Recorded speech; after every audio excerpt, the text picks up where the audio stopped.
So hello guys, চলে এসেছি আমরা নতুন একটা ভিডিও নিয়ে। এবং আজকের ভিডিওতে আমরা তোমরা যেটা বিদ্যাসাগর ইউনিভার্সিটি আন্ডারে ইংলিশ অনার্সের সেমিস্টার টুতে পড়ছো, তোমাদের আজ আমরা মেজর টু যে পেপারটা রয়েছে, British poetry Renaissance two the 19th century, এই পেপারে কোন কোন গুরুত্বপূর্ণ 10 মার্কস এবং কোন কোন গুরুত্বপূর্ণ 5 মার্কসগুলো তোমাদের আপকামিং এক্সামের জন্য খুব গুরুত্বপূর্ণ, সেইগুলো আজ আমরা আজকের ভিডিওতে কমপ্লিট আলোচনা করব। এবং আমি আমার নিজের পার্সোনাল স্ট্র্যাটেজি তোমাদের সাথে শেয়ার করব। তাই জন্য ভিডিওটা তোমরা কিন্তু শেষ পর্যন্ত অবশ্যই দেখতে থাকো। এবং কেউ যদি তোমরা সেমিস্টার টু আমার কাছে পড়তে চাও বা নোটস পারচেস করতে চাও, তাহলে দেখো নিচে ওখানে নাম্বার দেওয়া আছে, সেখানে গিয়ে হোয়াটসঅ্যাপ করতে পারো। তাহলে চলো আজকের ভিডিওটা শুরু করা যাক। তো প্রথমেই আগে সাজেশনগুলো নিয়ে আলোচনার আগে আগে আমরা জানবো যে তোমাদের সিলেবাসের মধ্যে কী কী টপিক রয়েছে। তো দেখো, প্রথমেই তোমাদের এই পেপারটা যেটা রয়েছে major two paper, British poetry Renaissance to the 19th century. এবং এই পেপারে তোমাদের দুটো সেকশন রয়েছে, একটি হচ্ছে এ ব্রিটিশ পোয়েট্রি আর বি হচ্ছে রেটোরিক অ্যান্ড প্রসোডি। ব্রিটিশ পোয়েট্রির আন্ডারে দেখো এখানে অনেকগুলো তোমাদের পোয়েম পড়তে হবে। যেমন তোমাদের এখানে রয়েছে স্যার ফিলিপ সিডনির লাভিং ইন ট্রুথ, এবং তারপরে তোমাদের রয়েছে এডমুন্ড স্পেন্সারের sonnet one day I wrote her name, এবং তারপরে তোমাদের রয়েছে উইলিয়াম শেক্সপিয়রের সনেট নাম্বার 18 অ্যান্ড 130, এবং তারপরে তোমাদের রয়েছে জন ডানের লেখা good morrow and batter my heart, এবং তারপরে মিল্টনের রয়েছে প্যারাডাইস লস্ট বুক 1, এবং আলেকজান্ডার পোপের রয়েছে rape of the lock canto 1, এবং তারপরে তোমাদের রয়েছে অ্যান্ড্রু মার্ভেলের টু হিজ কয়েমেট্রিস, এবং লাস্টে তোমাদের রয়েছে থমাস গ্রের elegy written in a country churchyard. তো এইগুলো কবিতা তোমাদের কমপ্লিট করতে হবে মেজর টু পেপারটা কমপ্লিট করার জন্য। এবং এর সাথে আরেকটা যেটা বি সেকশানে তোমাদের রয়েছে, দেখতে পাচ্ছ এখানে রেটোরিক অ্যান্ড প্রসোডিক। সো রেটোরিক এবং প্রসোডিক ক্ষেত্রে আমি যেটা বলবো যে তোমরা যদি রেটোরিক এবং প্রসোডিক খুব ভালোভাবে যদি একদম প্র্যাকটিস করে থাকো, তাহলে সেই ক্ষেত্রে তোমার যাই রেটোরিক বা যাই প্রসোডিক তুমি ইজিলি সেগুলো করতে পারবে। তো সেই জন্য আমি একটাই কথা বলবো যে তোমরা অবশ্যই বাড়িতে বারবার রেটোরিক এবং প্রসোডিক প্র্যাকটিস করে রেখো। কিছু ইম্পর্টেন্ট লাইন আছে, সেই লাইনগুলো একটু ভালোভাবে করে রাখো, এবং কারো যদি সেই লাইনগুলোর প্রয়োজন হয় তাহলে অবশ্যই কমেন্ট করতে পারো, আমি সেটার উপর ভিডিও অবশ্যই বানাবো। ঠিক আছে? সো রেটোরিক এবং প্রসোডিক খুব ভালোভাবে কিন্তু প্র্যাকটিস করে রেখো। এবার পোয়েট্রি সেকশান থেকে তোমাদের অ্যাকচুয়ালি স্পেশালি কোন কোন 10 মার্কস এবং কোন কোন 5 মার্কসগুলো করতে হবে। তো প্রথমেই সাজেশনটা বলার আগে আমি একটাই কথা তোমাদেরকে বলবো, যদি তোমরা যেই টপিকগুলো থেকে ভাবছো 10 মার্কস করবে, সেই টপিকগুলো তো অবশ্যই করবে। তো 10 মার্কস যদি তুমি ভালোভাবে যদি তৈরি করে রেখো, তাহলে তুমি ইজিলি 2 মার্কস এবং 5 মার্কস ইজিলি তুমি লিখতে পারবে। তো সেই ক্ষেত্রে তোমাকে আলাদাভাবে তোমাকে 5 মার্কস এবং 2 মার্কস করার প্রয়োজন পড়বে না। সেই জন্যই আমি 10 মার্কসের একটু সংখ্যাটা বাড়িয়েছি, যাতে করে তোমাদের এক্সট্রা করে 5 মার্কস এবং 2 মার্কস করতে না হয়। এবং 10 মার্কসের অ্যান্সারটা এমনভাবে তৈরি করবে যাতে করে তুমি ওই অ্যান্সারটি যে কোনো পার্সপেক্টিভে তুমি লিখতে পারবে, সেক্ষেত্রে তোমার কোনো অসুবিধা হবে না। তাহলে এবার চলো কী কী কোয়েশ্চেন তোমাদের করতে হবে। সো ফার্স্ট এখানে যেটা কোয়েশ্চেন দেখতে পাচ্ছ 10 মার্কসে তোমাদের রয়েছে the central theme in Sidney's loving in truth. যে ফিলিপ সিডনির লাভিং ইন ট্রুথে যে একটা সেন্ট্রাল থিম রয়েছে is the relationship between the love and sincerity of poetic utterance. So এই কোয়েশ্চেনটা খুব ভালোভাবে তৈরি করে রেখো, বা এরকম কোয়েশ্চেন আসতে পারে comment on the title of the poem loving in truth.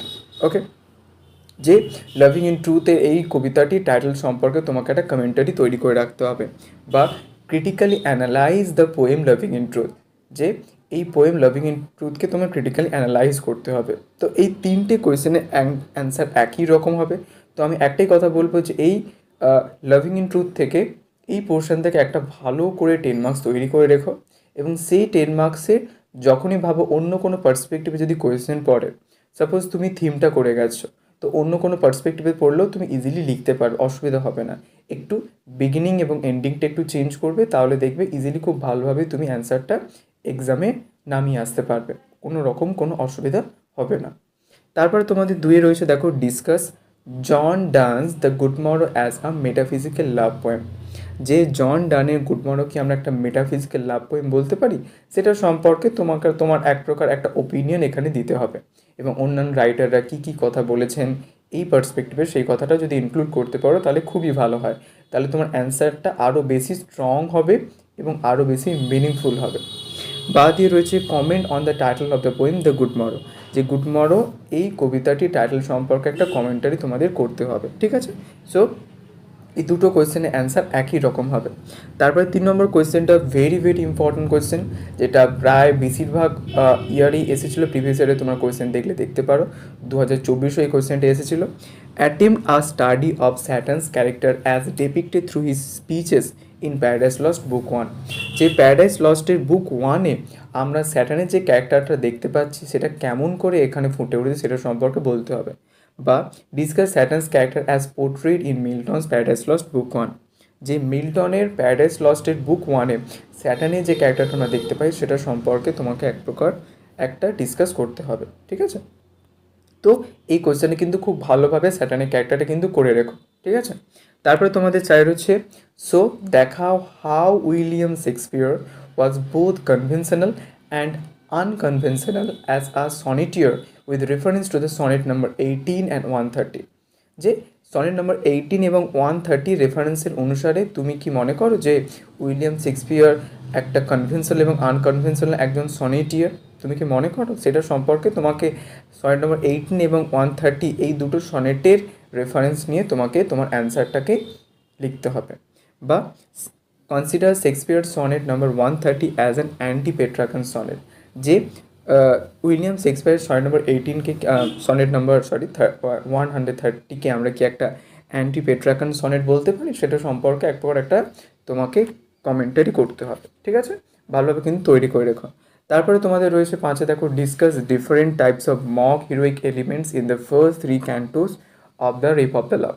যে আলেকজান্ডার পোপের দ্য রেপ অফ দ্য লককে যে আমরা যেখানে এটাকে কি আমরা একটা মক হিরোইক একটা পোয়েম বলতে পারি এবং সেটার মধ্যে কী কী মক হিরোইক এলিমেন্ট রয়েছে সেটা সম্পর্কে তোমাকে বলতে হবে।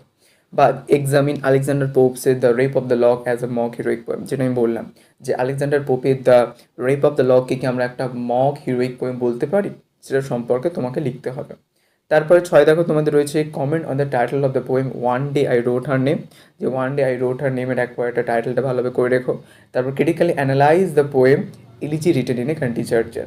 যে elegy written in a country churchyard Thomas গ্রের লেখা এই কবিতাটির এক প্রকার একটা ক্রিটিক্যাল অ্যানালিসিস তোমাকে করতে হবে।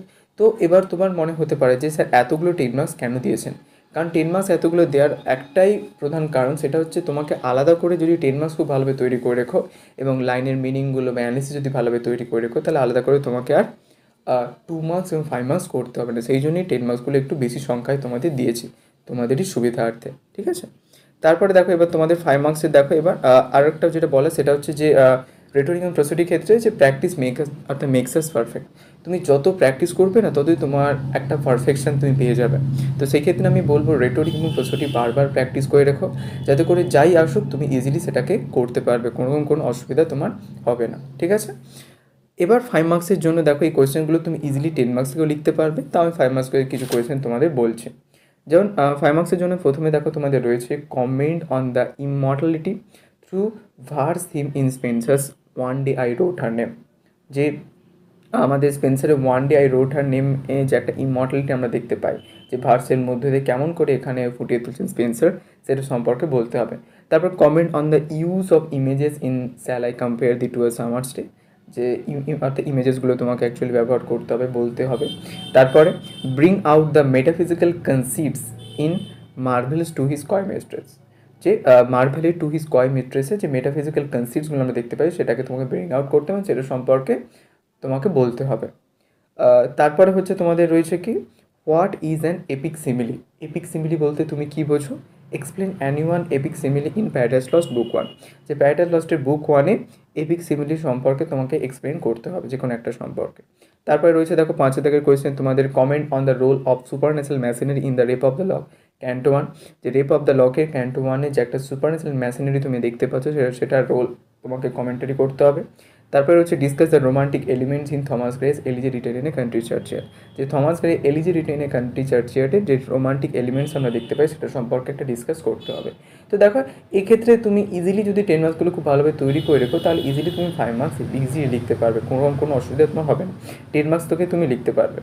তারপরে তোমাদের রয়েছে দেখো comment on the final couplet of Sidney's loving in truth, যে সিডনির লাভিং ইন ট্রুথে ফাইনাল কাপলেটের উপর একটা কমেন্টারি করতে হবে। তারপর how does the speaker propose to immortalise his beloved in one day I wrote her name, যে in one day I wrote her নেমে কেমন করে স্পিকার তিনি ইমর্টালাইজকে প্রপোজ করছেন সেটা সম্পর্কে বলতে হবে, মানে অ্যাকচুয়ালি তার বিলাভিটি কীভাবে তিনি ইমর্টালাইজ করছেন, ঠিক আছে, সেটাকে কেমন করে তিনি প্রপোজ করে দেখাচ্ছেন সেটা সম্পর্কে বলতে হবে। তারপর নেক্সট হচ্ছে comment on the syllogistic structure, syllogistic structure সম্পর্কে বলতে হবে টু হিজ কয় মিস্ট্রেসে। এবং তারপরে হচ্ছে briefly discuss the features of graveyard poetry in Gray's elegy written a country churchyard. তুমি 10 মার্কস কেজি লিখতে পারবে যে Thomas Gray elegy written a country চার্চে আছে গ্রেভিয়ার্ডে যে এক প্রকার একটা আমরা ফিচার্সগুলো দেখতে পাই সেটা সম্পর্কে বলতে হবে। তারপর mention two metaphysical concept employed by John Donne in his poem the good morrow, যে জন ডানের দ্য গুড মরো কবিতায় যে মেটাফিজিক্যাল কনসেপ্ট সম্পর্কে আমরা দেখতে পাচ্ছি, যে কোনো দুটো তোমাকে মেটাফিজিক্যাল কনসেপ্ট সেখান থেকে মেনশন করতে হবে। তারপর হচ্ছে comment on the simile describing Leviathan in Paradise Lost book 1, যে প্যারাডাইস লস্টের বুক 1-এ আমরা লেভিয়াথানের যে একটা ডিসক্রাইব দেখতে পাই সেটা কেমন করে এখানে ফুটে উঠেছে সেটা সম্পর্কে বলতে, বা লাস্ট লাইনটা খুব গুরুত্বপূর্ণ, পাপস পাউডার্স প্যাচেস পাইপাস অ্যান্ড ভায়োলেট ডিউক্স, এর উপর একটা কমেন্টারি তোমায় করতে হবে, ঠিক আছে। তো এই কোয়েশ্চেনগুলো ভালোভাবে 10 মার্কস 5 মার্কস ভালোভাবে তৈরি করে রেখো, অ্যান্ড বেস্ট লাক সবাইকে, খুব ভালোভাবে তোমরা পড়তে থাকো, এবং কারো যদি কোথাও কোনো টপিক বুঝতে বা কোনো কিছু অসুবিধা যদি হয় তাহলে অবশ্যই কমেন্টে জানাতে ভুলো না জানো। থ্যাংক ইউ সো মাচ সবাইকে শেষ পর্যন্ত ভিডিওটা দেখার জন্য, এবং সাবধানে থেকো, সুস্থ থেকো সবাই, অ্যান্ড বেস্ট লাক সবাই। Thank you so much.